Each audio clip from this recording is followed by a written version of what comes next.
Hello, you got Mr. and Mrs. Smith, the debt-free couple. And Yeah.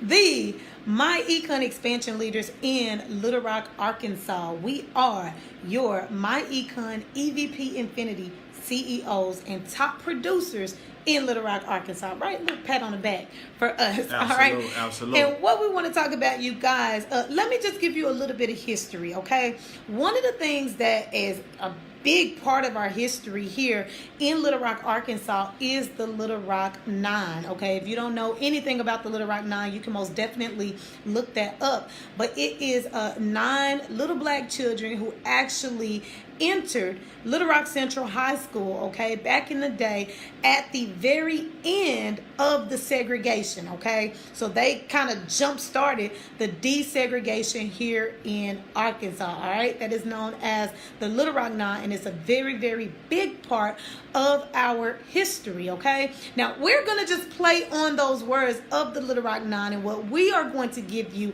are the 9 tips, okay? The Little Rock 9 of 750 plus credit here in Little Rock, Arkansas. I love it. I love it. So like she stated, the Little Rock 9 tips as it relates to your credit, because it's 9 different things that you need to know in order to get on track to bettering your credit. We're just going to give you an overview, not really break it down too in depth, but we can help you accomplish whatever your credit goals may be. So listen in. Number one, let's get it to them. Number one is how to obtain your credit reports and your credit scores. See, if you want to better your credit, that's the first thing you got to do. You got to understand how to obtain your credit report or credit scores, because if you don't know where you are, how can you possibly get to where you're trying to go? It's like a navigation system. You got to know where your location is in order to determine how to get exactly where you're trying to go. So first and foremost, if you want to better your credit, it starts with where you are now, number one. Number two. Number two is you got to know how to read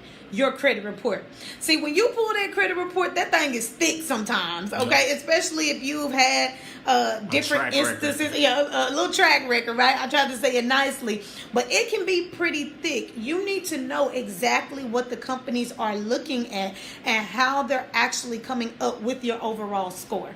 So you need to know how to read your credit report. You got anything else you want to add on there? Perfectly put. Number three. Number three is how to dispute items on your credit report. You see, when you look at what it is and you determine how to read what it is that shows up on your credit report, now you need to understand how to dispute it, because it might be some things that are improper or imperfect on that need to be disputed. There might also be some things that not necessarily apply to you based on the entity of the company itself doing something such as selling it to a collection agency that you may want to dispute so they can prove that it applies to you. So you got to understand how to dispute it, because if you dispute it and it's affecting your credit negatively, guess what? Your credit score boosts because you disputed it. So understanding the proper way to do it and the proper documentation on making that happen is highly important. And that goes hand in hand with number 4, which is how to actually remove negative payment history from your credit report. So when you dispute it, that's one thing. That's you just contesting it or getting them to prove that it was on there. Now, you got to understand how to remove those things, and it's a proper way to go about it. Like we said, documentation beats conversation. So understanding how to get those negative things off that are hindering your credit from being the perfect score that it could be, which is 720 plus, you need to understand how to remove the negative credit history. Now, the reason why we put emphasis on negative is because a lot of times people get involved in people to repair their credit, and people brag on, yeah, I got this removed, and sometimes they remove everything, not just the negative. You see certain things as it relates to your credit that might be positive. So even though you might have had an auto loan or a personal loan for 5 years and you defaulted on it during some time frame, that doesn't remove the 3 years of good credit history that existed during the duration of your loan term. So we don't want you to just remove everything. Emphasis on removing the negative things that are keeping your credit from being less than perfect. Number, how to reduce credit utilization. You see, credit is broken up into percentages, meaning that different things affect your credit different ways. Sometimes, like we stated, people focus on what's negative or the things that are on your credit and just want to go into removing everything. That's only a percentage. It's an important percentage, but it's only a percentage. We also need to understand how to benefit from credit utilization. Now, if you lower your credit utilization, that's at least 30% of your credit score that's affected by your credit utilization. What is credit utilization? How much of your available credit is being utilized? How much of your available credit is being used? So, for example, if you have a credit card of $10,000 credit limit and you're using $9,500 of it, you have a high credit utilization, and that dings your credit negatively because they're like, they have $10,000 to spend and they're maxing it all the way out, so it hurts your credit. However, if you understand how to lower that credit utilization, and instead of you maxing out the $10,000, you actually have $3,000, which is 30%, or less than that $3,000, which is maybe $2,000. Now that just made your credit score look awesome because now you got over $8,000 to play with in your credit utilization due to you lowering that credit utilization, and it just made your credit score jump through the roof because you look like a mature spender, for lack of a better word. So understanding credit utilization is a key piece and a huge percentage of your credit score. He is breaking that thing on down, ain't he, y'all? Y'all ready for number 6? Number 6. Number 6 is adding credit history. Adding credit history. You see, sometimes the duration of your credit plays a huge part. So you might not have tapped into using credit for a long time, so you need some extra credit history so they can be like, okay, why should we loan this person money, or why should we put them in a position to where their credit is high enough to qualify for certain loans if they haven't even been borrowing money or using credit cards for that long. So a lot of times people tap into piggybacking, as they call it, or just kind of using someone else's credit history to benefit yours. There's legal ways to do it. Don't stray away from it. It's kind of similar to certain parents who may put their child on their credit card and not let them actually use it, but they benefit from the history or being a part of it. It gets them a jump start. So that's one thing that adds extra percentages and heightens your credit score because your credit history has increased, which makes you look like a mature spender who's been doing it for some time. Small percentage, but plays a big part on your credit score. Yeah, my mom actually did that for me, and it was very, very beneficial. She actually had me add it as like a secondary user, so I got an additional card on her credit card account, and y'all, she was calling me, reminding me like, hey, a payment is due, so she really, really, really kept me on the right track, and I'm so grateful for that, okay? I love it. Number 7.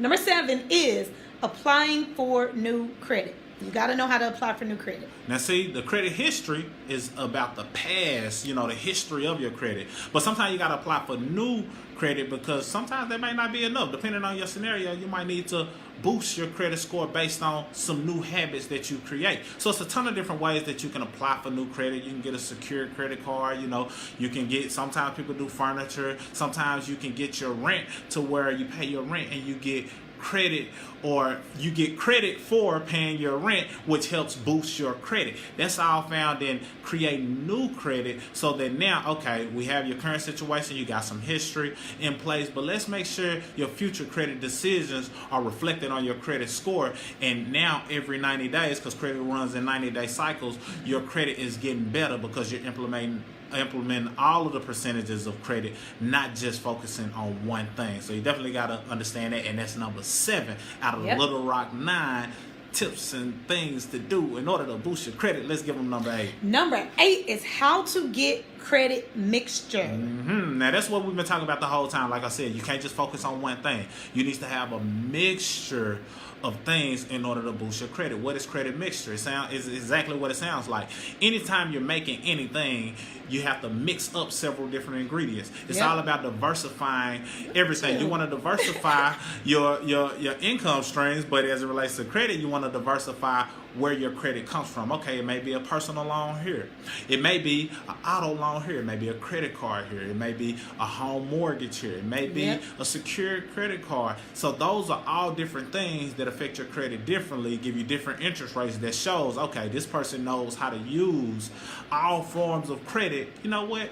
This percentage enhances their credit that much more. So that's how you see people who have over 800 credit scores, because they got a strong credit mixture. Okay. Yeah, toot your horn a little bit. 800 plus, so we understand how it is to have 800 plus on your credit scores. Absolutely. Yes. And then we on number 9. That fast.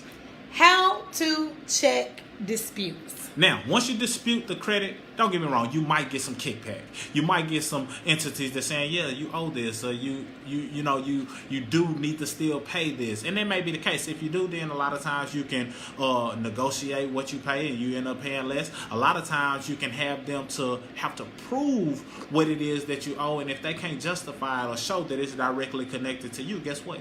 That negative credit history gets removed. So once you look at those disputes, now you may have to redispute it again and do that a couple of different rounds, and your credit is boosted dramatically once you implement the entire Little Rock 9 steps of boosting your credit score. So that's pretty much it. Understanding those 9 keys to bettering your credit will get you off to a good path to having 750 plus credit.